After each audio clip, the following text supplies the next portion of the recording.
নমস্কার, রায়বাড়ি রান্নার চ্যানেলে সকলকে স্বাগত। আজকের রেসিপি রোস্টেড কর্ন। দেখুন, বর্ষাকালে কিন্তু আমরা ভুট্টা খেতে সবাই ভালোবাসি।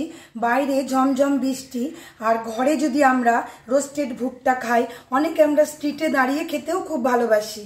চলুন তাহলে আজকে আমরা ঘরে বানিয়ে ফেলি। এভাবেই কিনে এনেছি কাঁচা ভুট্টা। এটাকে আমি আস্তে করে খোসাটা ছাড়িয়ে দিই ওপর থেকে। বাচ্চারা ভীষণ ভালোবাসে খেতে, আর ভুট্টা খাওয়া তো আমাদের খুবই ভালো, শরীরের জন্য খুবই উপকারী। প্রচুর ফাইবার থাকে ভুট্টাতে। এভাবে প্রথমে ভুট্টার গাটা পরিষ্কার করে নিলাম। কেমন একটা শুকনো টাওয়েল দিয়ে একটু গাটা মোছা করে নিই। চলুন এবারে আমরা গ্যাসে যাই, ভুট্টাটা রোস্ট করতে শুরু করি। এখন ভুট্টার গায়ে আমরা কিচ্ছু লাগাবো না, এভাবেই লো ফ্লেমে বসিয়ে দেব।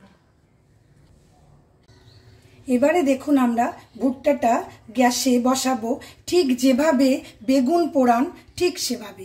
দেখুন, এখানে একটা জালি আমি আগেই দিয়ে দিয়েছি। ফ্লেমটা লো টু মিডিয়ামে রাখবো আর এভাবে ভুট্টাটা ছেড়ে দেব। এভাবে ডাটিটা একটু রেখে দেবেন যাতে আমরা ধরে এটাকে উলট পালট করতে পারি। লো টু মিডিয়াম ফ্লেম থাকবে। ফ্লেম কিন্তু মাঝে মাঝে বাড়াবো। মিনিট 10 আমাদের এভাবে করতে হবে। দেখুন একটু কেমন পুড়ে পুড়ে উঠছে। এভাবে 10 মিনিট আমি লো ফ্লেমেই রাখি। বাড়ালে তো ওপর থেকে পুড়ে যাবে, ভেতরে ভুট্টাটা আমাদের সিদ্ধ হবে না।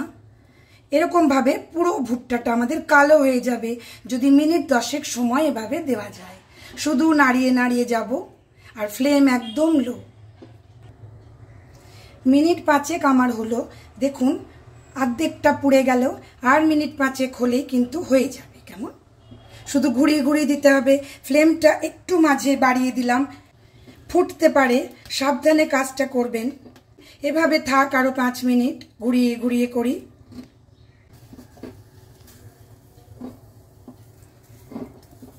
দেখুন, ঘোরাতে ঘোরাতে আমাদের এভাবে ভুট্টাটা পুরো পুড়ে উঠছে।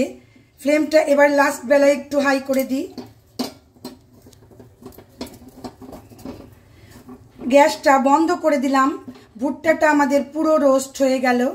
চলুন এবারে আমি দেখাই কিভাবে সার্ভ করব। একটা লেবুকে দেখুন এভাবে টুকরো করে নিয়েছি। প্রথমে গরম ভুট্টাটায় লেবুটা লাগিয়ে নিই, রসটা।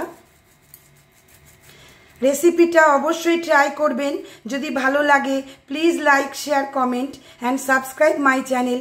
সাবস্ক্রাইব করে পাশে থাকা বেল আইকন অবশ্যই প্রেস করবেন নতুন নতুন রান্নার নোটিফিকেশানের জন্য। পুরো লেবুর রসটা লাগিয়ে নিলাম। এবারে এখানে দেখুন আমি বিট নুন আর কাশ্মীরি লাল মির্চি রেখেছি। এটা এবার একটু করে মিশিয়ে নিই, লেবুর সাথে গায়ে মাখিয়ে দিই। এই ঝালের মাপটা যেমন ভালোবাসবেন তেমনভাবেই দেবেন।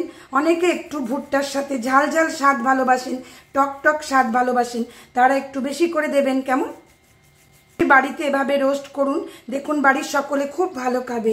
বৃষ্টি বাদলাতে খুবই ভালো লাগবে ঘরে বসে খেতে। ঘরে যদি বন্ধু বান্ধব আসে তাও তো খুবই ভালোবাসবে সবাই, আশা করছি। সকলে ভালো থাকুন, সুস্থ থাকুন। আবার নতুন রেসিপির সাথে দেখা হচ্ছে। ধন্যবাদ।